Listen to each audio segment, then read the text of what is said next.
ಪ್ರಪಂಚ ಗೆಲಿಯುವುದೇ ನಗದ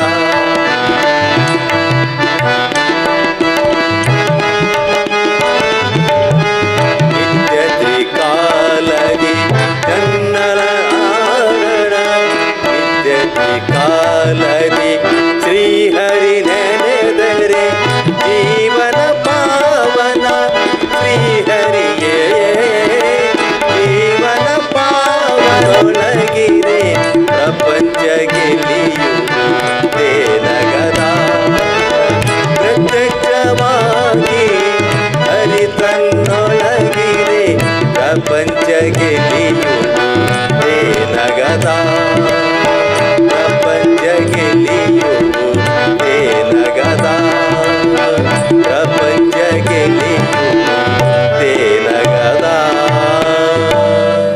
ಭೂಷಿತನಾದ ದೇವೇಂದ್ರನು ಗರುಡ ಗಂಧರ್ವ ಕಿನ್ನರ ಕಿಂಪುರುಷರಾದಿಯಾಗಿ ವಸಿಷ್ಠ ವಿಶ್ವಾಮಿತ್ರ ಚಾಪಾಲಿ ಕಣ್ವ ಮೊದಲಾದ ಸಮೂಹವನ್ನೊಳಗೊಂಡು ಒಂದು ಸಂತೋಷಕೂಟವನ್ನು ಏರ್ಪಡಿಸಿರುವನಂತೆ. ಈಗ ನಾನು ಅಲ್ಲಿಗೆ ಹೋಗಿ ಅವರನ್ನು ಕಂಡು ಆ ದೇವಸಭೆಯಲ್ಲಿ ಸತ್ಯ ಹರಿಶ್ಚಂದ್ರನ ಸತ್ಯತೆಯನ್ನು ಹೊಗಳಿ ಅವರಲ್ಲಿ ಯಾವನೋರ್ವನಿಗಾದರೂ ಹರಿಶ್ಚಂದ್ರನ ಬಗ್ಗೆ ಮತ್ಸರ ಹುಟ್ಟುವಂತೆ ಮಾಡಿ ಸತ್ಯ ಹರಿಶ್ಚಂದ್ರನ ಸತ್ಯತೆಯನ್ನು ಹೊರಗೆ ಹಚ್ಚಿಸುವಂತೆ ಮಾಡುತ್ತೇನೆ. ಆದಿ ಅನಾದಿ ಭೇದವ ತಿಳಿದರೆ ವಾದಿಯ ಗೆಲಿಯುವುದೇ ನಗದ ಆದಿ ಅನಾದಿ ಭೇದವ ತಿಳಿದರೆ ವಾದಿಯ ಗೆಲಿಯುವುದೇ ನಗದ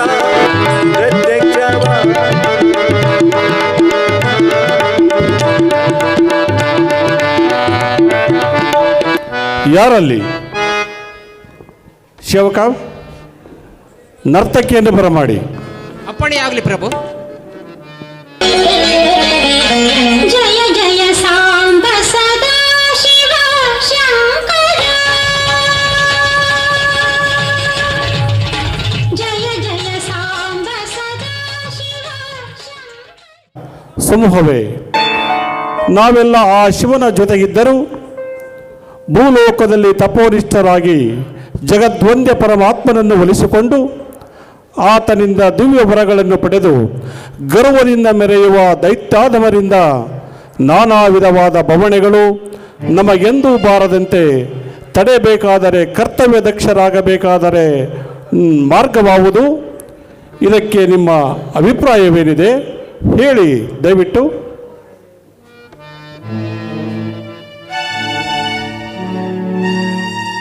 ಅಂದರೆ ಪರೋಪಕಾರವು ಮನುಜರಿಂದುಂಟಾಗುವ ದುರಿತಗಳನ್ನು ಪರಿಹರಿಸಬೇಕೆನ್ನುವೀರ? ಕೇಳಿ, ಹಾಗಾದರೆ ಈ ವಿಶ್ವೋತ್ಪತ್ತಿಗೆ ಕಾರಣನಾದ ಆದಿನಾರಾಯಣನು ತನ್ನ ಲೀಲಾ ವಿನೋದಕ್ಕಾಗಿ ನಮ್ಮೆಲ್ಲರೂ ಸೃಷ್ಟಿಸಿರುವನಷ್ಟೇ. ಆದರೆ ಆ ಪರಮಾತ್ಮನನ್ನು ಪ್ರಾರ್ಥಿಸಿ ತನ್ನ ಲೀಲಾ ವಿನೋದಕ್ಕಾಗಿ ನಮ್ಮೆಲ್ಲರನ್ನು ಈ ಲೌಕಿಕವೆಂಬ ಶಾಲೆಯಲ್ಲಿಟ್ಟು ಸ್ವಾಮಿಯು ಗುರುವಾದ ತಾನು ತನ್ನಯ್ಯ ಮಹತ್ತರವಾದ ವೇದೋಕ್ತಿಯನ್ನು ನಮಗೆ ಲಭಿಸಿದ್ದಾನೆ.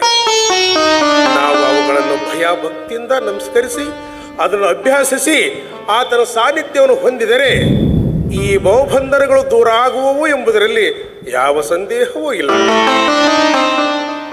ಸುರಪತಿ, ಭೂಮಿಯಲ್ಲಿ ಕಾಲು ಜಾರಿದವನ ಭೂಮಿಯನ್ನೇ ಆಶ್ರಯಿಸುವಂತೆ ನಾವು ಮಾಡುವ ಅಪರಾಧಗಳಿಗೆ ನಾವೇ ಭಾಗಿಗಳು. ಜಗತ್ತಿನಲ್ಲಿ ದೇವನ ಆಜ್ಞಾಭಂಗವೇ ಪಾಪವಾಗಿದೆ. ಇದಕ್ಕಿಂತ ಹೆಚ್ಚಿನ ಪಾಪವೇ ಇಲ್ಲ. ಮಾಡಬೇಡವೆಂಬುದನ್ನು ಯಾವನು ಮಾಡುವನೋ ಅವನು ಪಾಪಿಯಾಗ. ಒಂದು ವೇಳೆ ತಿಳಿಯದೆ ಪಾಪವನ್ನು ಮಾಡಿದರೂ ಪರಮಾತ್ಮನಲ್ಲಿ ಕ್ಷಮೆಯನ್ನು ಬೇಡಬೇಕು. ಇತರರಲ್ಲಿ ಕ್ಷಮೆ ದೊರೆಯಲಾರದು. ಕಾರಣ ನಾವೆಲ್ಲರೂ ಏಕೋ ಭಾವದಿಂದ ಆತನನ್ನು ಆರಾಧಿಸಬೇಕು. ಆತನನ್ನು ನಾವು ಹುಡುಕಿದರೆ ಆತನು ನಮ್ಮನ್ನು ಹುಡುಕುವನು. ಒಟ್ಟಾರೆ ದೇವನಲ್ಲಿ ಭೇದವಿಲ್ಲ. ಕಾರಣ ಅನನ್ಯ ಭಾವದಿಂದ ಆತನನ್ನು ಭಜಿಸಿದರೆ ಆ ದಯಾಮೂರ್ತಿಯು ಸ್ವಪ್ನದಲ್ಲಿಯೇ ಸಹ ಯತಿಶ್ರೇಷ್ಠ, ಭೂಲೋಕದಲ್ಲಿ ಸದ್ಯಕ್ಕೆ ಅಂತಹ ಸತ್ವಶೀಲ ಸಂಪನ್ನರಿರುವರೇ? ವಜ್ರಾಯುಧಿ, ಭೂಲೋಕವೆಂದರೆ ಏನೆಂದು ತಿಳಿದುಕೊಂಡಿರಿ? ಭೂಲೋಕದಲ್ಲಿ ಇನ್ನು ಸತ್ಯಸಂಧರು ಸತ್ಯಶೀಲರು ಇದ್ದೇ ಇರುವರು. ಇಲ್ಲದಿದ್ದರೆ ಬೆಳಗಾಗುವುದೆಂತೂ.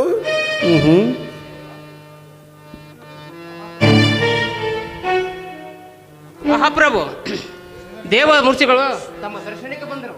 ಯಾರು? ದೇವರ್ಷಿಗಳೇ, ಬಹಳ ಉತ್ತಮವಾಯಿತು. ಈಕೆ ಸುರಸಭೆಗೆ ಕಳೆ ಬಂದಿತು.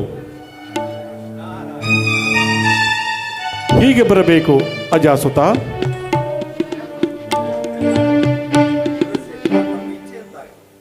ದೇವರ್ಷಿಗಳೇ, ಈ ಪೀಠವನ್ನು ಅಲಂಕರಿಸಿರಿ.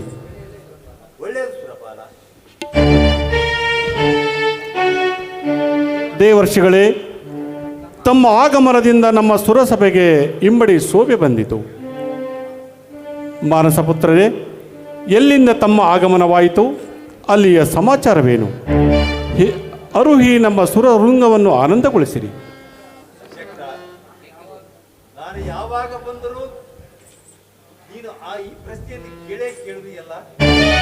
ನಾನು ಬಂದ ಬಾರಿಗೊಮ್ಮೆ ಹೊಸ ವಾರ್ತೆಯನ್ನು ತಂದೇ ತೀರಬೇಕೆಂದು ಭಾರವನ್ನೇನಾದರೂ ಹೊತ್ತಿರುವೇನೆ. ನಾನು ಆ ವಾರ್ತೆಯನ್ನು ಹೇಳುವುದೂ ಬೇಡ, ನೀನು ಕೇಳುವುದೂ ಬೇಡ. ನಾರದ ಮನುಷ್ಯಗಳೇ, ತಾವು ಹೀಗೆ ವಿಪರೀತ ಕಲ್ಪನೆಯನ್ನು ನೆನೆದರೆ ಹೇಗೆ? ತಾವು ತ್ರಿಕಾಲಜ್ಞಾನಿಗಳು, ತ್ರಿಲೋಕ ಸಂಚಾರಿಗಳು. ಕಾರಣ ತಮ್ಮ ದೃಷ್ಟಿಗೆ ಅಂತಹ ಚಮತ್ಕಾರಗಳು ಬಿದ್ದೇ ಬೀಳುವವೆಂದು ಹಾಗೆ ಪ್ರಶ್ನೆ ಮಾಡಿದೆ. ಹೋಗೇಂದ್ರ, ನೀನು ಹಾಗೆ ಆಗ್ರಹ ಮಾಡಿದರೆ ಮಾಡಲೇನು? ಕಂಡ ವಾರ್ತೆಯನ್ನು ಹೇಳುವುದು ಕಷ್ಟ, ಬಿಟ್ಟರೂ ಕಷ್ಟ. ಇದ್ದದ್ದನ್ನು ಇದ್ದಂತೆ ಹೇಳಿದರೆ ಮಂದಮತಿಗಳು ನಾರದರು ಬಂದು ಕಲಹಕ್ಕೆ ಕಾರಣರಾದರೆಂದು ಹಳಿಯುತ್ತಾರೆ. ಆದ್ದರಿಂದಲೇ ಕಂಡ ವಾರ್ತೆಯನ್ನು ಹೇಳುವುದು ಬೇಡವೆನ್ನುವುದು. ನಾರದ ಮುನಿಗಳೇ, ತಮ್ಮ ಘನತೆಯನ್ನರಿಯದ ಅಜ್ಞರು ಹಾಗೆ ಭಾವಿಸುವುದು ಸ್ವಾಭಾವಿಕ. ಜ್ಞಾನಿಗಳಾದ ತಾವು ಅಪವಾದಕ್ಕೆ ಅಂಜಿದರೆ ಹೇಗೆ ಹೇಳಿ? ಕಲ್ಯಾಣಕಾರಕ ಕಲವನ್ನುಂಟು ಮಾಡುವ ತಮ್ಮಂಥ ವ್ಯಕ್ತಿಗಳು ಈ ಜಗತ್ತಿಗೆ ಬೇಕಾದಷ್ಟು ಬೇಕೇ ಬೇಕು. ಸುರಪಾಲ, ನೋಡಿದೆಯಾ? ನೀನು ಕೂಡ ಸ್ವಾಭಾವಿಕವಾಗಿ ನನಗೆ ಕಲಹಪ್ರಿಯನೆಂದು ಜರಿದೇ ಬಿಟ್ಟೆ. ಸ್ವಾಮಿ ನಾರದರೆ, ಕಲ್ಯಾಣಕಾರಕವೆಂಬ ವಿಶೇಷಣವನ್ನು ಹಚ್ಚಿದ್ದು ತಾವು ಮರೆತು ಬಿಟ್ಟಿರಲ್ಲ. ಅಂದರೆ ಅದರಲ್ಲಿ ಉತ್ತಮ, ಮಧ್ಯಮ, ಕನಿಷ್ಠ ತರಗತಿಯ ಕಲಹಗಳಿರುವವೆನ್ನುವಿಯಾ? ಆದ್ದರಿಂದಲೇ ಕಂಡ ಸಮಾಚಾರವನ್ನು ಹೇಳುವುದು ಬೇಡವೆನ್ನುವುದು. ಸುಲಭವಾಗಿ ಈ ಸುರಲೋಕದ ವೃಂದದಲ್ಲಿ ಕಲಹಪ್ರಿಯನೆಂಬ ಬಹುಮಾನಾಸ್ಪದವಾದ ಉಪನಾಮವನ್ನು ಕೊಟ್ಟು ಬಿಟ್ಟಿಯಲ್ಲ. ಛೇ, ದೇವರ್ಷಿಗಳೇ, ಸರ್ವತಃ ಹಾಗೆ ಭಾವಿಸಬಾರದು.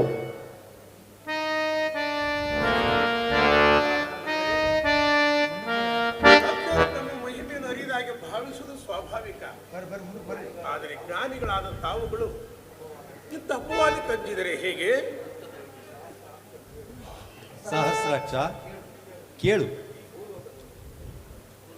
ಭೂಲೋಕದಲ್ಲಿ ನಾನು ಸಂಚರಿಸುತ್ತಾ ಸ್ವಾಭಾವಿಕವಾಗಿ ಅಯೋಧ್ಯ ನಗರಕ್ಕೆ ಹೋದೆನು. ಅಲ್ಲಿ ಹರಿಶ್ಚಂದ್ರನೆಂಬ ಮಹಾರಾಜನು ಆಳುತ್ತಿರುವನಷ್ಟೇ. ಆತನು ಮಹಾ ಸತ್ಯವಂತನೂ ದಯಾಪರನೂ ಆಗಿರುವನಲ್ಲದೆ ಆ ರವಿರಾಯನು ಆಡಿದ ಮಾತುಗಳಿಗೆ ಎಂದೂ ಕನಸು ಮನಸ್ಸುಗಳಲ್ಲಿಯೂ ತಪ್ಪುವನಲ್ಲ. ವಿಶೇಷವೇನೆಂದರೆ ಅವನಂತಹ ಸತ್ಯವಂತರು ಈ ಸುರಲೋಕದಲ್ಲಿಯೂ ಇಲ್ಲ. ಅಜಸುತ, ಈ ಅಲ್ಪ ವಿಷಯವನ್ನು ಉಸುರುವುದಕ್ಕೆ ಇಷ್ಟೊಂದು ಪೀಠಿಕೆಯೇ? ಈ ದೇವಸಭೆಯಲ್ಲಿ ಅಲ್ಪಮತಿಯಾದ ಹರಿಶ್ಚಂದ್ರನನ್ನು ಕೊಂಡಾಡಲಿಕ್ಕೆ ನಿಮಗೆ ನಾಚಿಕೆ ಇದರಲ್ಲಿ ನಾಚಿಕೆಯೇತರದು ವಿಶ್ವಾಮಿತ್ರರೇ. ಹರಿಶ್ಚಂದ್ರನು ಮಹಾ ಸತ್ಯವಂತನೂ ಸತ್ಯಸಂಧನೂ ಆಗಿದ್ದಾನೆ. ಅವನ ಸತ್ಯವನ್ನು ಈ ಭೂಲೋಕದಲ್ಲಿ, ಈ ಸುರಲೋಕದಲ್ಲಿ ಅಷ್ಟೇ ಅಲ್ಲ, ಶಿವನ ಒಡ್ಡೋಲಕದಲ್ಲಿಯೂ ಹೊಗಳಲು ಸಿದ್ಧನಿದ್ದೇನೆ. ಸತ್ಯವನ್ನು ಅರುಹುವುದಕ್ಕೆ ಏತರ ಭಯ?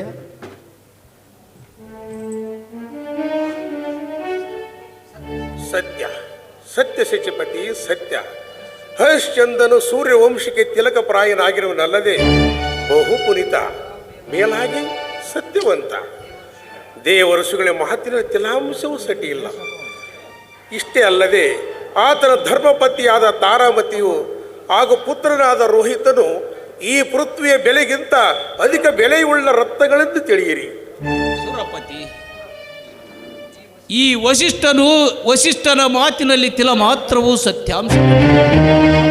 ರಾಗ ದ್ವೇಷ ಪೂರಿತವಾದ ಮಾನವರಲ್ಲಿ ಅದೆಷ್ಟು ಸತ್ಯವಿರಬಹುದು. ಈ ವಸಿಷ್ಠನು ಆ ರಾಯನ ಪುರೋಹಿತನು. ಯಾವಾಗಲೂ ಆತನಲ್ಲಿ ಯಥೇಷ್ಟವಾಗಿ ಭೋಜನ ಮಾಡುತ್ತಿರುವುದರಿಂದ ಅಲ್ಪಮತಿಯಾದ ಹರಿಶ್ಚಂದ್ರನನ್ನು ಪರಮ ಧಾರ್ಮಿಕನೆಂತಲೂ ಮಹಾಗುಣವಂತನೆಂತಲೂ ಮತ್ತು ಮಹಾ ಸತ್ಯವಂತನೆಂದಲೂ ಬೊಗಳುತ್ತಿರುವನು. ಅಲ್ಪಮತಿಯಾದ ಹರಿಶ್ಚಂದ್ರನನ್ನು ಈ ಮಂದಮತಿಯು ನಿನ್ನ ಸುರಸಭೆಗೆ ಹರ್ರನಲ್ಲ, ಮಹಾನ್ ತಪೋವಂತರನ್ನು ಜರೆಯುತ್ತ ತಾನು ಸಕಲವನ್ನು ಬಲ್ಲೆನೆಂಬ ಅಹಂಭಾವದಿಂದ ನಿನ್ನ ಭಯವೂ ಇಲ್ಲದ ಮಂದಮತಿಯಾದ ಹರಿಶ್ಚಂದ್ರನನ್ನು ಕೊಂಡಾಡಲಿಕ್ಕೆ ಇವನಿಗೆಂತೂ ಬಂತು. ಇವನಲ್ಲವೇ ಹೊಗಳು ಪಟ್ಟನು. ಬಾಯಿ ಮುಚ್ಚು ಮೂರ್ಖ ಶಿಖಾಮಣಿ. ನಾನು ಹೊಗಳು ಬಟ್ಟನೆ? ಕೇಳು ಖಲಮತಿ. ಪಶ್ಚಿಮಾದ್ರಿಯಲ್ಲಿ ಸೂರ್ಯನ ಉದಯ ರಶ್ಮಿಗಳನ್ನು ಕಾಣಬಹುದು.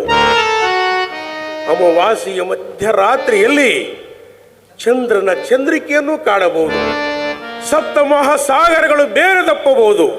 ಆದರೆ ಆ ರವಿಕುಲ ರಾಯನಲ್ಲಿ ಅಸತ್ಯವನ್ನು ಕಾಣುವುದು ಅಸಾಧ್ಯವು. ಎಲ್ಲೋ ವಸಿಷ್ಠ, ನೀನು ಬ್ರಹ್ಮಜ್ಞಾನಿಯಾದರೂ ನಿನ್ನಲ್ಲಿ ವಿವೇಕವೆಂಬುದು ತಿಲ ಮಾತ್ರವಿಲ್ಲ.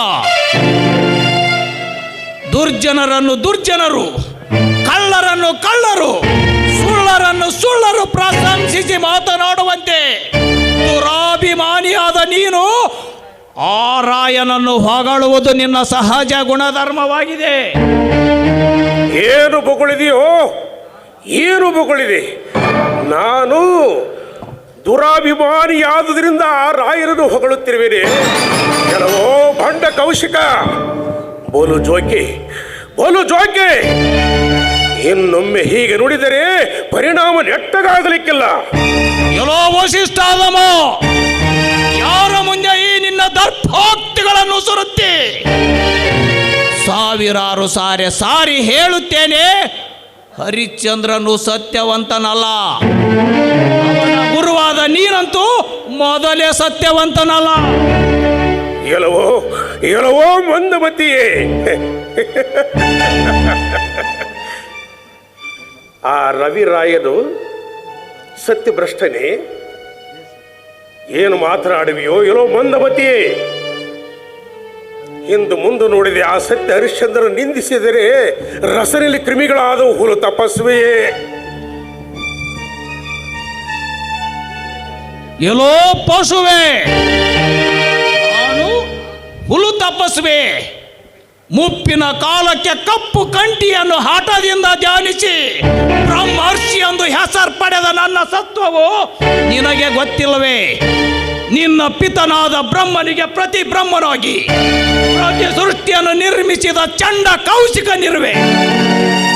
ನೀನು ಪರಿಯಿಂದ ಕೊಂಡಾಡುವ ಹರಿಶ್ಚಂದ್ರನ ಪಿತನಾದ ತ್ರಿಶಂಕುವಿಗೆ ಪ್ರತಿ ಸ್ವರ್ಗವನ್ನು ನಿರ್ಮಿಸಿಕೊಟ್ಟ ತಪಶ್ಚಕ್ರವರ್ತಿಯಾದ ಚಂಡ ಕೌಶಿಕನು ಹುಲು ತಪಸ್ವಿಯೇ, ಕಾಡು ದುರಾತ್ಮ. ನೀಚ ಅಧಮ, ಬಾ ಮುಂದಕ್ಕೆ. ಇಲ್ಲಿಯ ನಮ್ಮಿಬ್ಬರ ಪರೀಕ್ಷೆ ನಡೆದೇ ಹೋಗಲಿ. ಅಯ್ಯ ಯತಿವರರೇ, ಪರಮಜ್ಞಾನಿಗಳಾದ ತಾವೇ ಹೀಗೆ ವ್ಯಾಜ್ಯಕ್ಕೆ ಪ್ರಾರಂಭ ಮಾಡಿದರೆ ತಮಗೆ ಸಮಾಧಾನವನ್ನು ಮಾಡುವವರಾರು?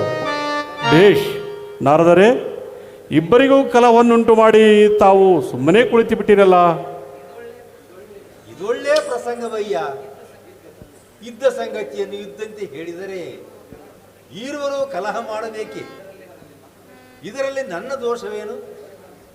ಹರಿಶ್ಚಂದ್ರನು ಸತ್ಯವಂತನೆಂದ ಮಾತ್ರಕ್ಕೆ ವಿಶ್ವಾಮಿತ್ರರು ಇಷ್ಟೊಂದು ರುಚಿಗೆ ಹೇಳಬೇಕೆ? ಮತ್ತೆ ಕಲಹದ ಮಾತೆ. ಸ್ವಾಮಿ ನಾರದರೆ, ಈ ನ್ಯಾಯ ನಿರ್ಣಯವಾಗುವ ಬಗೆಯಂತೂ ಇದರಲ್ಲೇನು ಹುರುಳಿದೆಯಯ್ಯ? ಈರ್ವರು ಬೇರೆ ಬೇರೆ ಪಂಥ ಮಾಡಿ ಪರೀಕ್ಷಿಸಿದರಾಯಿತು.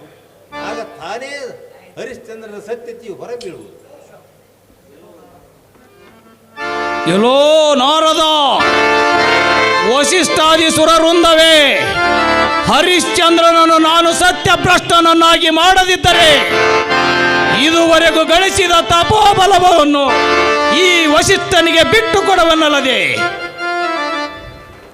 ಎಲ್ಲೋ ಮಂದಮತಿ ಕೌಶಿಕನೇ, ಇದರಲ್ಲಿ ನೀನು ಪೂರ ಅನರ್ಥವನ್ನು ಹೊಂದುವಿ.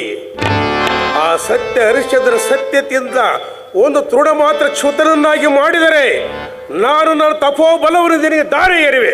ಇದು ನನ್ನ ಶಪಥ.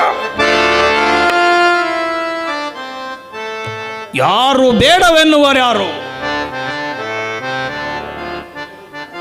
ನಾನಿನ್ನು ಬರುತ್ತೇನೆ. ಆಗಲಿ, ಒಳ್ಳೆಯದಾಗಲಿ.